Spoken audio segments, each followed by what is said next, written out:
Times are changing, my friend. Times are changing. If you would have told me in 2016 that Morphe was going to declare bankruptcy and basically be struggling, absolutely struggling to stay afloat, I would not have believed you. If you had told me in 2016 that Anastasia Beverly Hills would be struggling to stay afloat, I would not have believed you, but that is the fact. Today, we have an article that was just released talking about how Anastasia Beverly Hills' biggest investor wants out. And we're going to talk about that article and why I personally think that Anastasia Beverly Hills is struggling in 2024 when they were absolutely at the top of the game from 2015 to 2019. We're going to have a little discussion because I think this needs some time devoted to it. After that, we're going to go into an update on the Lisa Frank Glamour Dolls collaboration. And if you don't know what I'm talking about, that's totally okay. You may actually want to skip that that story if you don't know what I'm talking about, because there's a lot of backstory to that. Essentially, there was a Kickstarter campaign with a makeup company called Glamour Dolls. It was for customers, including me, who wanted to get this collaboration with Lisa Frank, the popular sticker trapper keeper company from the 80s and 90s. So the short story of it is that we never got our money back, we never got our products, and I have been following it ever since. And actually, my very first Behind the Controversy video that I did was on this entire situation. It got hundreds of thousands of views. So I felt like it was important to update you on what's happening because we do have a new development in the lawsuit between Lisa Frank and Glamour Dolls that I want to share with you. I did tell you I was going to do that, but I don't think that there's enough of it in order to make a full dedicated video. So we're just going to put it into What's Up in Makeup today. After that, we're talking dupe culture and the two sides fighting about that right now. There's a new class action lawsuit that makes me feel a bit vindicated when I put up a video talking about how the NuFace, the microcurrent device, didn't work for me, and I got wrecked for that video. That video had a wide reach and people were mad at me for saying it didn't work. Well, now there's a class action lawsuit saying it doesn't work. So we're going to talk about that. What does it say in the lawsuit? What does the science say? I've got all of that for you. And I do have a couple more stories for you that I've personally found pretty interesting this week. So if you are interested in any or all of this, hang tight. We're getting into it right now. Hello, my friend. Welcome back to What's Up in Makeup, where we talk about everything that happened across the beauty industry this past week, all in one place. I have done the research for you. I have scoured the internet and I've put it together in a show for you to relax and enjoy. But before we get into the news today, we do need to take a moment to thank this week's sponsor, Lume. Hello, my friend. Welcome back to my bathroom. Today's video is very kindly sponsored by Lume. Lume is a whole body deodorant that is clinically proven to block odor and continue controlling odor for 72 hours. It was actually invented by an OBGYN. She had this idea that you should be able to use your deodorant all over your body. You can use it on your underarms, of course, but you can also use it on your feet. You can use it on your underboob. You can use it anywhere to stop odor before it starts. I have been using aluminum-free deodorant for a very long time. And one thing that I have noticed is that sometimes aluminum-free deodorant will give out in the middle of the day. Lume does not give out on me, and that is why it is my new favorite. I mean, a lot of us do have holiday gatherings coming up where we may see people we haven't seen in a year or longer, and I know I do not want to be the stinky family member that people talk about when they leave the room. Jen took off her shoes and her feet stink. Given that over-the-shoulder hug, and it's like, oops, my deodorant gave out on me. I am so thankful to be going into the holiday season with this. Because as part of the sponsorship, Lume sent over their starter pack for me to try out, and I have absolutely been loving it. There are 8 different scents available, and the one that I've been waving around here is the whole body deodorant for pits, privates, and beyond. This is their smooth solid in a clean tangerine. And I will show you, because this is an issue that I've had with deodorants in the past, that there's white that then shows up on your clothes. Absolutely hate that, especially if you're wearing black. You know exactly what I'm talking about. And you can see there's never any kind of white there. there. As part of the starter kit, I also got the whole body deodorant. This is an invisible cream in soft powder. Same thing as with the stick deodorant. You'll see there is no white to it. It just blends right into the skin, so you don't have to worry about that getting all over your clothes. But I think my favorite scent has to be the toasted coconut. I got that in a body wash because I had a feeling this was going to be my favorite. It smells so freaking good, y'all. If you've been around for a minute, you know I used to have a homemade marshmallow company, and I made toasted coconut all the time for my pina colada marshmallows. And this brought me right back to my happy place of making marshmallows and toasting coconut in my oven. It smells exactly like that. And this cleanser also controls odor, so it pairs well with everything else to make sure you are good to go. Finally, in the starter kit, I got the acidified deodorant wipes. I thought this would be great for long road trips. I may pass it on to my husband, who goes to the gym often. I wrote down the other scents that they have that I did not get. They also have lavender sage, peony rose, minted cucumber, and fresh alpine. And I love that they have such a wide variety of scents for a lot of different people that enjoy different scent profiles. If you've never tried Lume, or if you've only ever tried the stick deodorant and you love it, the starter pack is a great way to get a little sampling of what Lume has to offer. And you can pick the scents that you want to go in your starter pack, which I love. Everybody will get a stick deodorant, again, in your scent of choice. You will also get either the cream deodorant, or they also have a spray deodorant that you can choose if you prefer that. And then you get 2 free products like the wipes or the mini body wash. Along with that, Lume will give you free shipping, which I know we all love. And for us, Lume was kind enough to give us a $5 off coupon using the code JENLUV at checkout. That is going to give you 40% off of retail price for your starter pack. So thank you again so much to Lume for partnering with me on this video. I am so excited about these products, and I'm so excited to share them with you. And with that being said, my friend, it is now time for What's Up in Makeup. Just real quick about sponsorships on this channel, you may notice that I haven't done very many lately. And part of that is that I am very picky about my sponsorships. You will never see a reheated nasty meal company on this channel. You will never see some random game that you know for a fact I do not play.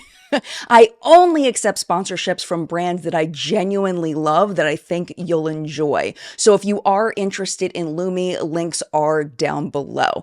With that being said, let us talk about Anastasia Beverly Hills, because they are in a mess, my friend.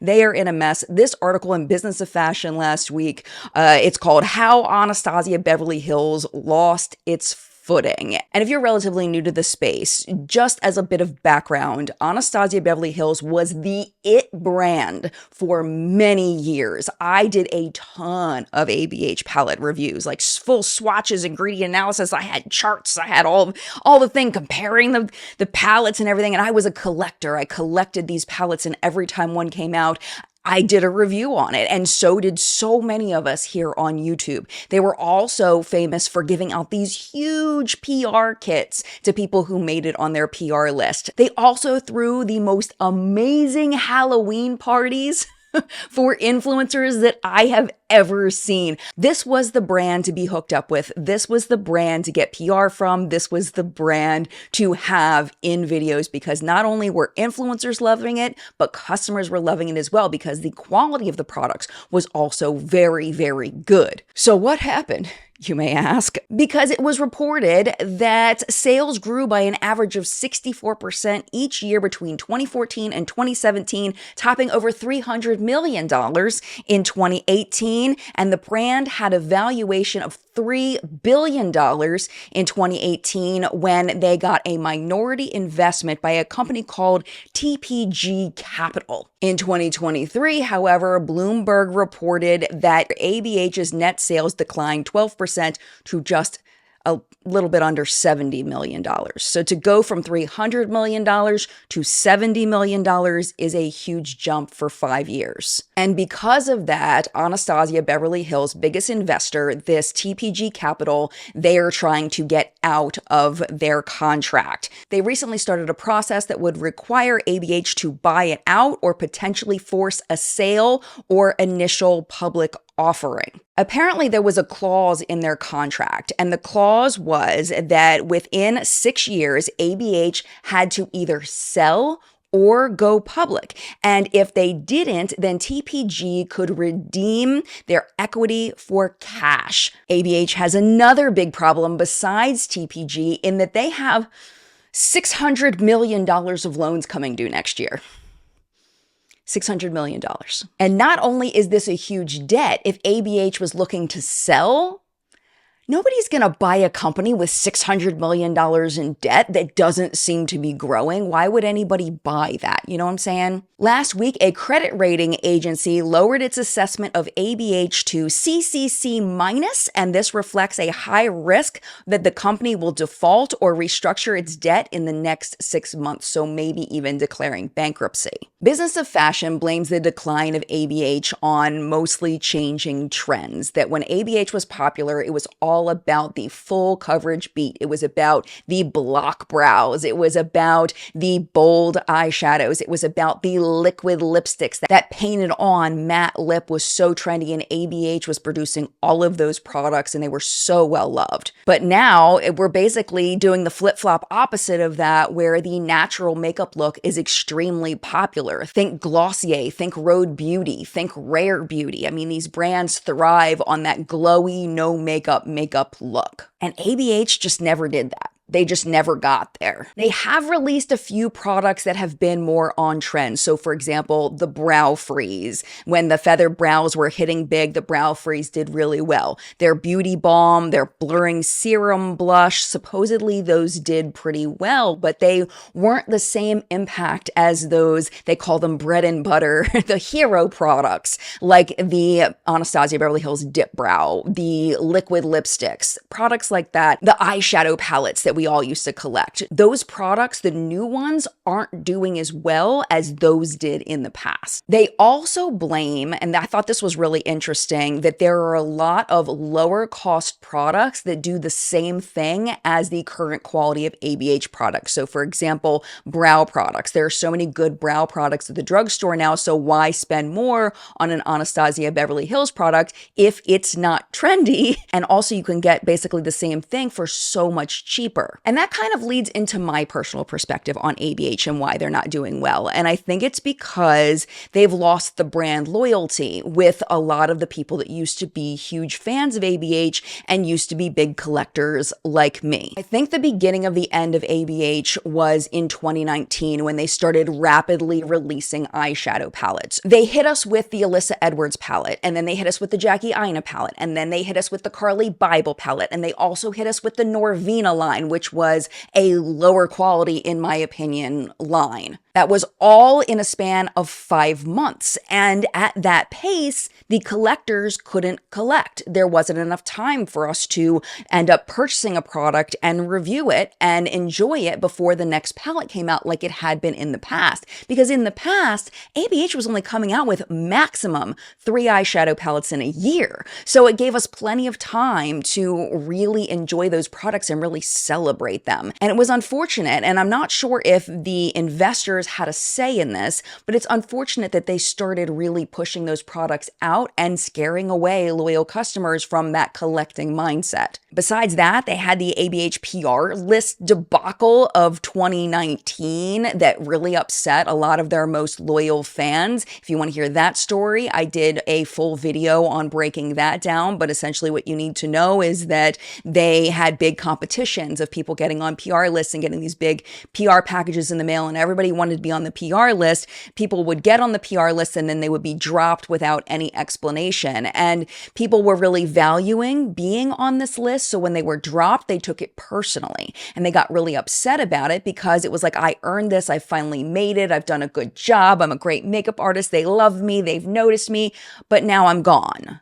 And it was just, there were a lot of hurt feelings surrounding it. But again, if you want to hear that whole story, I do have a full video. I'll link it down below. So in the end, I think that there were a lot of different factors that really lost ABH that brand loyalty that a lot of us had. There's also been quite a few rumors going around about Anastasia Soare herself and her daughter Norvina, just some bad feelings about the two of them, things that they've done publicly, said publicly. There was a strange, almost support, it seemed, that Anastasia had for Vladimir Putin. I know a lot of people were really upset about that. I was like, what the heck is going on? Basically, there was a picture of him with his shirt off, and she's commenting these emoji eyes with hearts and all of that. And apparently the friend that she was communicating with, she's very alt-right, and people were very upset about that. But there's been a couple of other things too that I don't have all the facts on. My point in bringing it up is that when people heard things about the CEO and the founder of the brand that were not favorable, even more solidified why some people didn't want to buy from the brand. I know I personally stopped buying from Anastasia Beverly Hills, and I've never told this story, but the reason why I stopped buying from Anastasia Beverly Hills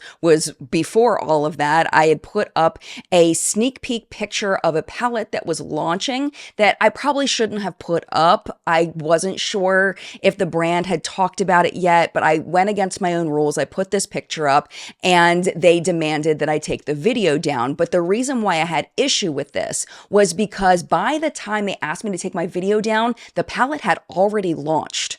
So it was like, if you had told me that before the palette launched, I get it. But the fact that the palette had already launched and they had no sympathy, no empathy, it was a sponsored video, so I couldn't take it down. And they were just awful about it. They were rude. They were condescending, whoever it was I was talking to over there, just really awful attitudes, especially from a company that I had been supporting for a long, long time and sold so much for that company. And to have them be so nonchalant about trying to make me take this video down, I was really upset. So that was when I personally decided I was going to stop talking about the brand, because obviously they didn't want me to talk about their new palette releases. So why would I? And I was bitter and I was petty and I stopped talking about them. And then other things started coming out that were like, ugh, and it just really made me be happy with my choice. So that's why you haven't even seen me talk about ABH releases in a long time. Endgame on all of this, I feel like ABH just doesn't stand out in the market. It just blends in with everything else. There's nothing special about it. There's nothing that makes it stand out. It's not trendy. It's not something that people are looking for anymore. They haven't been able to get their footing back since they got that investment and lost a bunch of loyal followers for various reasons. But at this point, I would love to know what you think about this topic. Do you think that ABH can come back from this? Do you think the brand is pretty much dead? Any and all opinions about this, I would love to know in the comments. We are going into the Lisa Frank Glamour Dolls Kickstarter update now. I've got an update for you, my friend. I've got an update. So, like I said, back in 2018, I invested my $70 along with people that invested tens of thousands of dollars in trying to help to get these products, this collaboration with Glamour Dolls and Lisa Frank produced. And what ended up happening is it all ended up falling through. Glamour Dolls blamed Lisa Frank blamed Glamour Dolls, and they ended up in court. What ended up happening to my money? It looks like Lisa took it and ran. That's what it looks like. That's what it appears based on what has been shown publicly, the things in the court documents. Lisa took a huge royalty. And because they never actually sold any products except for at Hot Topic and I think Dolls Kill, there were a couple of retailers, but they were really inexpensive. According to them, they barely made enough to pay Lisa's royalties, let alone be able to get us our products, the people that actually paid for them to be produced. If you have questions like, why didn't we dispute it with our credit card companies? How did this even happen? Why did you even trust this? All of that, it's all in that video. Again, it'll be linked down below. So last we checked in, there was this legal battle going on, and I said I would update you when there was something. This is actually the very first update since the video I put out in February. And we left off with the 9 claims against Lisa Frank from Glamour Dolls, including breach of contract, fraud, and business defamation. In January of 2022, Lisa asked the court to dismiss the case, saying that it was basically bullshit it. And the court actually agreed with her on some counts, but not on everything. And they said, you know what, we need to look into this further. In June of 2022, Lisa filed a counterclaim against Glamour Dolls for breach of contract and breach of good faith. Lisa asked the judge to rule in her favor before trial. And the update on this is the results of that. So basically they had discovery, the Glamour Dolls presented their stuff, Lisa Frank presented their stuff. The judge looked at everything and said, okay,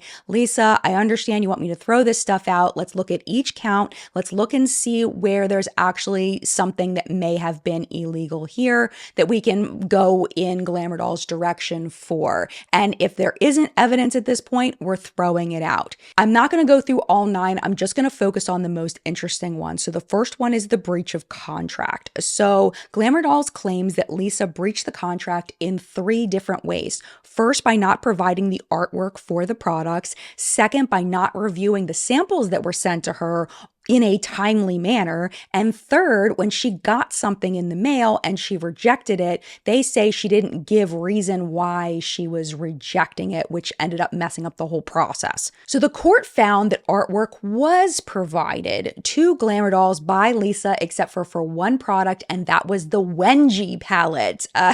There's Wenji. If you remember Wenji, she had a collaboration palette that was supposed to be part of this. She promoted it on her YouTube channel, and supposedly Lisa never provided the artwork for this, or at least it seems like she never provided it. There's disagreement about whether she provided it or not. So this piece is actually going to go through to the next step. But as far as the rest of the artwork, that's going to go in Lisa's favor. It's really the Wenji palette that's still in question. As far as the other 2 pieces of this, the next piece, the second piece, which was the timely manner, goes back to that bullshit contract the Glamour Dolls signed, where they had agreed that if things weren't being reviewed in a timely manner, that they needed to send a letter in writing to Lisa saying, hey, you're not reviewing this in a timely manner. And they did not do that. They admitted they did not do that. Therefore, they can't hold it against her for not reviewing things in a timely manner. So it's not that she didn't review it in a timely manner. It's that they didn't send this letter that they agreed that they would send if it wasn't being reviewed.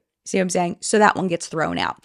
The last piece is for not specifying the reasons for rejections. And basically, the judge on this one was like, Lisa said why she didn't like it. It's just, it was stupid reasons why she didn't like it, but that wasn't the contract. It didn't say it had to be like good reasons for rejecting it. It just said that she had to give reasons. She gave reasons. You just didn't like the reasons. So therefore, this one's getting thrown out as well.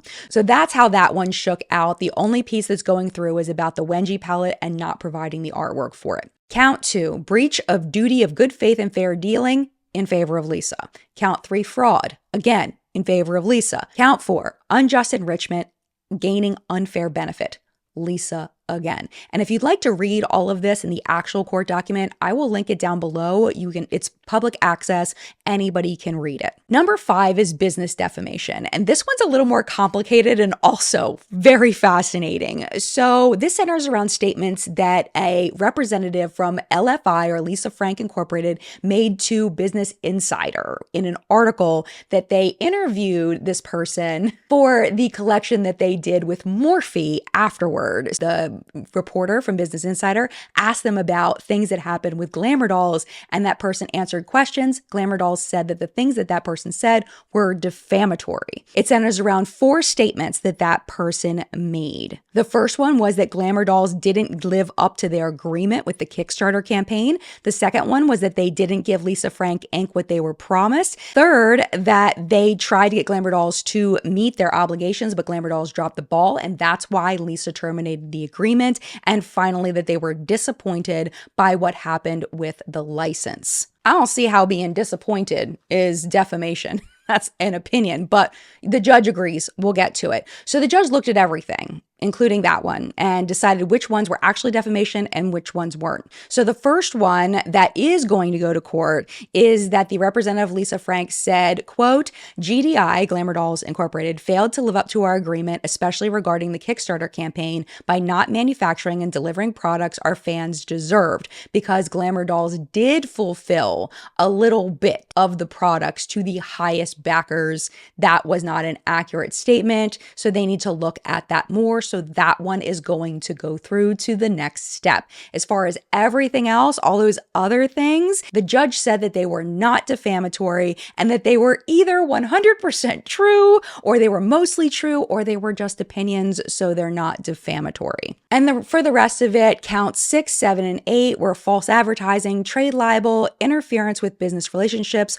holding the defendant company, Lisa Frank Inc., responsible for debts or wrongdoings by disregarding its corporate structure, were all found in favor of Lisa. And then the judge ruled on Lisa's counterclaim against Glamour Dolls Inc.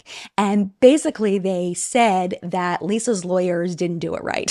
It's what it comes down to. That even if Glamour Dolls breached the contract, Lisa, according to records, breached the contract first. And because there is information about Lisa breaching the contract first, and her lawyers didn't submit anything about her proving that she didn't breach the contract first, that one got thrown out. So that's how that shook out. Basically, what you need to know at this point is that there's two pieces going through. There's the Wengie palette not providing the artwork, and there is the defamation piece about whether or not they fulfilled on the Kickstarter. Those two pieces are going forward. The rest of it was dropped. Now, in the court filings, it said that they needed to all put in a joint proposed pretrial order by October 21st, but there's an extension listed on the docket, so that was not submitted. In the end, I feel like both parties made a lot of mistakes here. I'm honestly not on either of their sides.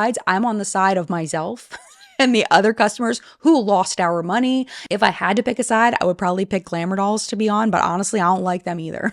I don't like what either party did. I think both of them messed up royally. Where the backers, like myself, messed up is that we didn't read the fine print over at Kickstarter that basically says it's up to the brand to provide the thing. And if they don't provide the thing, oh well, you're out your money. It was my first and last Kickstarter for a reason. I will never go back to that platform because of that. I did not realize that at the time, but that was on me. That was my fault. I didn't read it. So that's just a hit that I have to take and the rest of the backers have to take. But it really would be nice if Lisa, at least some kind of gesture to try to make it up to us for taking our money and keeping it and running with it. That would have been nice, but I don't think that's going to happen through any of this. If I do see an update on it though, I will let you know. I'm going to keep my eye on it. There has been a lot of discussion lately about dupes and dupe culture and whether it's okay or not, whether it's okay for a brand that makes lower cost products to create a very similar product to a higher cost product, and kind of, it's pretty obvious it's meant to be a lower cost dupe for the higher cost product. From what I gather, there's two main camps to this story. There's people that are anti-dupe. The anti-dupe people are like, it's not right. Companies work so hard to come up with their ideas, put them through manufacturing, and put them out there for people just to have somebody come and steal that idea and make money off of their idea. There's that camp. Then there is the pro-dupe side of it, in that people are like, I can't afford the more expensive product, so this is a way for me to be able to afford a product that is similar. It's not exactly the same. It's made by a different company, a similar product at a lower cost. And a lot of people that are pro-dupe are like, there really isn't a ton of crossover between people that will buy the original versus people that will buy the dupe. I do have an argument against that one though. We'll talk about that in just a second. There's also two sides on the brand end. There's the duper and then there's the dupee, and both of them have different perspectives as far as whether dupes are okay or not. And of course, the duper doesn't think there's anything wrong with it, and the dupee a lot of times think there's something really big wrong with it. And one of the people, or brands I should say, that is being very vocal about being anti-dupe is Charlotte Tilbury. And they put up a video this past week, and I cannot play the sound. It is horrible. It's one of the worst, like it reminds me of Dumb and Dumber. Want to hear the most annoying sound in the world? Like it's that kind of sound. It's terrible. So I'm not going to play it for you. I'm just going to put it on the side here, but it sounds kind of like a fax machine, but way worse. Like way worse. And they've done anti-dupe campaigns before. Remember, they did that ripoff of Cosmetic Criminals where Charlotte stole her own lipsticks and you can't, copy us or whatever. I don't know. It was a hit against e.l.f. in my opinion. Of course, it was me who stole the lipsticks. Nobody else can steal my beauty DNA. They can try, but they cannot deny. Darling, let me tell you a beauty secret. If you want the real thing, the original, and the best. It's Charlotte Tilbury Beauty every time. So e.l.f. is hitting back this week with their own campaign called Dupe That. They are inviting companies to dupe what they are doing at their company. Not their products, but what they're doing at their company. Here's the clip. There's been a lot of talk about duping lately, and we want to join that conversation. Dupe us! We'd love it if more brands duped us. We're a brand with values. We democratize access to the best of beauty. Dupe that! We're changing the board game. Dupe that! We stand with every eye, lip, face, paw, and fin. Dupe that! At e.l.f., every employee is an owner. Please, elfing Dupe that! what they said. Learn more at elfbeauty.com/impact. I do think this is an interesting approach. I think it's purposely obtuse. But it is an interesting approach to welcoming dupes. They want people to copy the good things that they're doing. And in this play on dupe culture, they can also promote the things they're doing on the back end that are socially good things. So as far as my opinion, when it comes to do dupes hurt big brands, I think they must. Like, I don't have the numbers in front of me that they do, but I think that they must, because I don't think brands like Charlotte Tilbury would be talking about it so much if they weren't losing money because of the dupes. Like, for example, Hollywood Flawless Filter. The e.l.f. one I've heard is an exact dupe to it. I don't have the Charlotte Tilbury one anymore, but I do have the e.l.f. one, and it seems like it's the same. And there have been other brands that have done very similar campaigns. I remember Olaplex did one where it was like Ola dupe, and it was a weird little campaign, but the point of it is that you can't dupe Olaplex because their sales were dropping, and a lot of that was due to companies that were copying their technology and putting it into their own products. So what do you think? Where are you at on the dupe discussion? Let me know in the comments. Speaking of Olaplex, I don't normally talk about when CEOs switch jobs because it's kind of boring and a lot of us don't know who these people are, but the Olaplex CEO, Jui Wong, we've talked about her a lot, and she has a new job.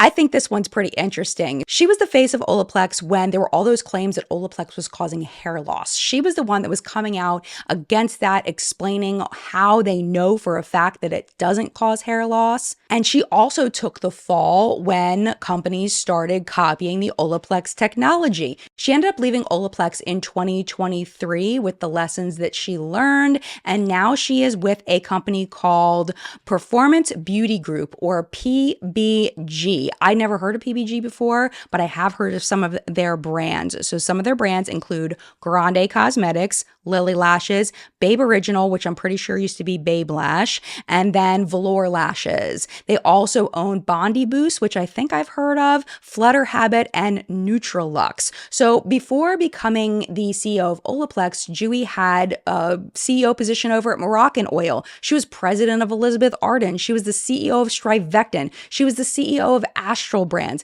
Essentially, she has a ton of experience. So if you see marketing or if you see directions of these brands like Grande Cosmetics, Lily Lashes, if you start seeing things changing over there, it's probably because Jui's at the helm now.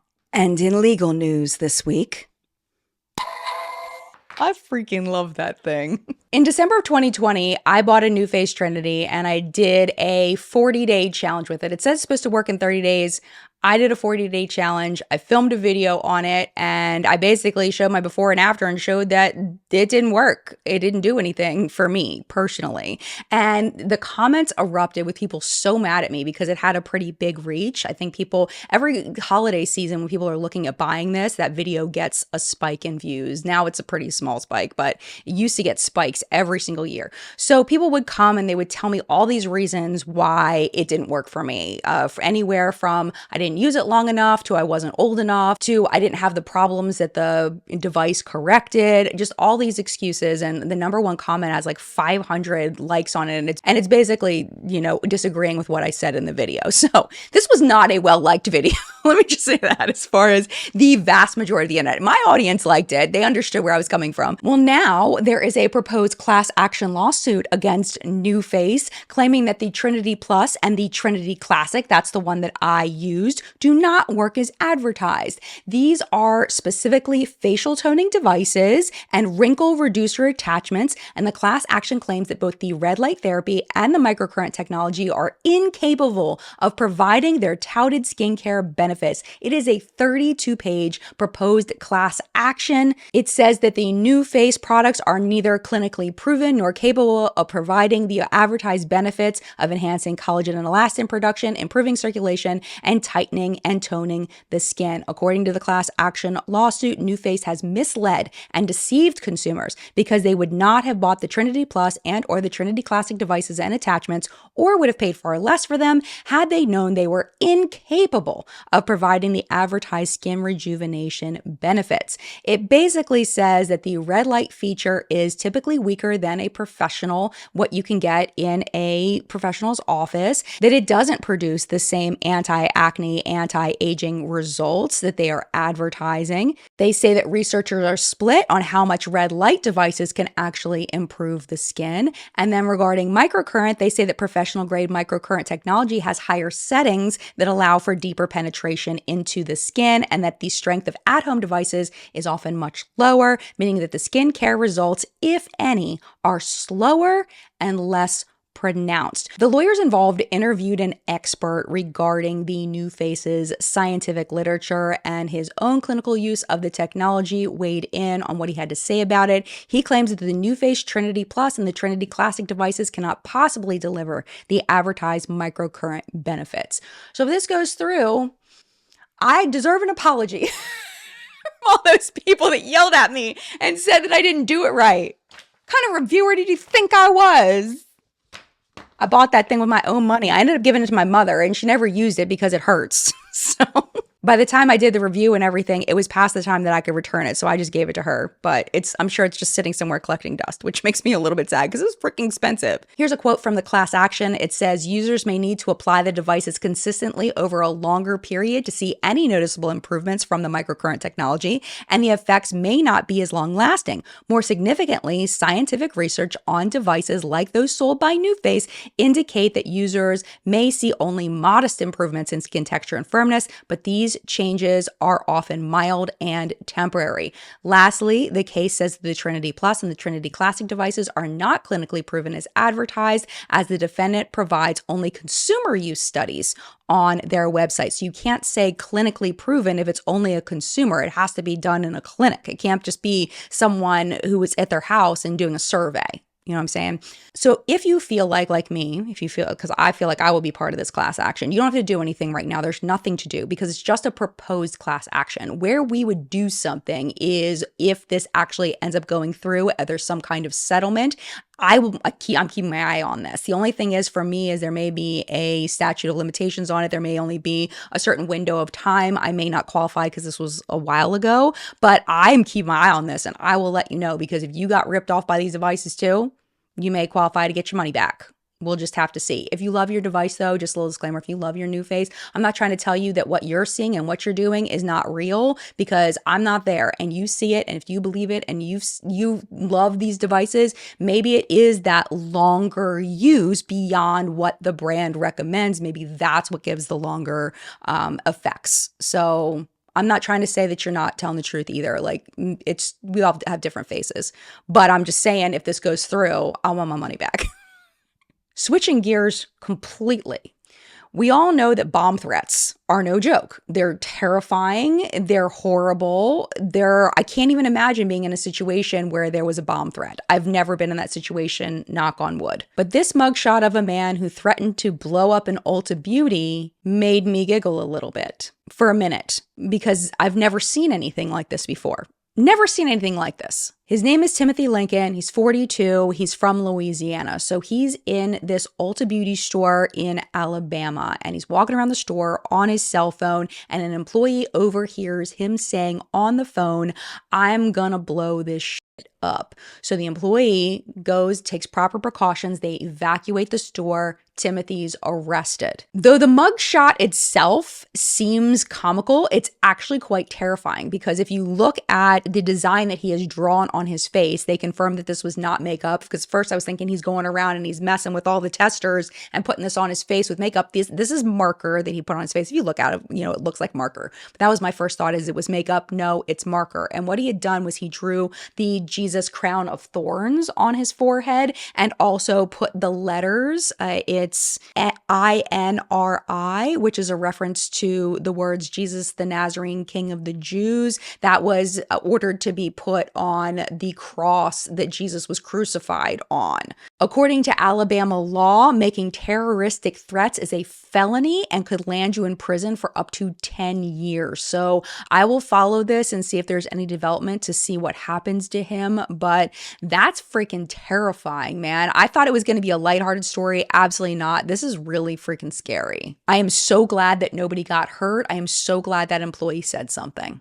So now that we're done talking about bomb threats, let's talk about something lighthearted because I think we need that. I need that in my life. And we're going to look to the Drew Barrymore Show for that. This past week, Drew had an episode and it was called Bare is Beautiful. And she invited her entire audience to come in with no makeup on. And she's sitting on her couch with Valerie Bertinelli. They break out their micellar water and they remove their makeup, and they're talking about the impact that makeup has on them and how we are expected as a society, as women, to wear makeup. Then they invite their guest on, Pamela Anderson, no shocker. She talks about going to Fashion Week without any makeup on and how she didn't expect anybody to even notice, but it turned into this whole thing. And then she talks about Sansi Skin, which is the company that she bought back in the early part of 2024. She's now the founder of the brand. It was a brand new company, so now she's considered the founder of the brand. Honestly, I don't hate the no makeup movement. As someone who reviews makeup occasionally and is big in the space, I don't hate that movement because I do feel like it should be a personal choice to wear makeup or not wear makeup. I don't think it should be a societal expectation, which I feel like it has been for women forever. Forever, that we wear makeup. Like I remember going into my teaching job and some days for whatever reason I didn't wear makeup. I had 2 little kids at home and people would always ask me if I was sick. And I hated that. I hated that people thought I looked so bad without makeup on. And I just wish that we could normalize not doing that to people. I mean, that was back in probably 2013. So I don't know if people still do that. I would imagine they still do. But let us just make a pact that at least we ourselves, we are not going to comment on the way people look unless we have something nice to say. We can say, "How are you doing today?" and wait for the response, but to look at somebody and say, "You look really sick today. Are you okay?" There's a way to word things, especially somebody that you don't know super well. It's different if it's like your friend and you know each other like that, but for people you don't know like that, let's just make a pact here together that we won't do that. On the flip side of that, though, I do think that makeup has its place in our society. And I think it's all about having a healthy relationship with it and also having a healthy relationship with our bare faces and feeling okay with the way we look without makeup on. And it's all a personal journey of whatever you choose. And I feel like that's the thing that should be celebrated, is understanding that our individual makeup journeys are just that. They're individual. And we have a right to wear makeup or not wear makeup, whatever we personally choose. And that, my friend, was What's Up in Makeup top news this week. I hope you enjoyed the show. Thank you so much for watching. And of course, thank you, as always, to the What's Up in Makeup Facebook hunters. Their names are scrolling below me. Thank you for all of your submissions this week. I appreciate you so much. Our live chat today is going to be at 10 a.m. Eastern Time. We're going to be hanging out talking about makeup. Hopefully you can join us. If you can't, you can find it on the replay, listen to it like a podcast. If you're subscribed, it'll just be hanging out in your subscription feed. If not, you can go to my channel page, click on the live tab. They're there. There's also the What's Up in Makeup live chat podcast playlist down in the video description down below. I do want to give you a heads up that there will be no What's Up in Makeup next weekend because I am taking my teenager to homecoming in Florida because that's where their girlfriend lives. So I will be in Florida next week. I have a plan to meet up with Teresa's Dead and I am so excited about that. So I will not be here next week, but after that, my schedule should be normal for a very long time until February, early February, late January, early February. So we're good. But if you are not done watching content on this channel, I would love for you to stay. You can absolutely stay. YouTube should be recommending a couple videos over here to watch. Last week's top news segment is going to be here. YouTube's going to pick the top video based on your current viewing history. But if you do have to go, I get it. It is no problem. Thank you for hanging out as long as you did. Mad love to you, and I will see you in a video very, very soon.